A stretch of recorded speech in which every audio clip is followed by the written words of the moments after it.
श्रियकान्ताय कल्याणनिधये निधयेऽर्तिनाम् श्रीवेङ्कटनिवासाय श्रीनिवासाय मङ्गलम्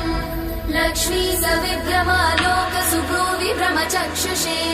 चक्षुषे सर्वलोकानां वेङ्कटेशाय मङ्गलम्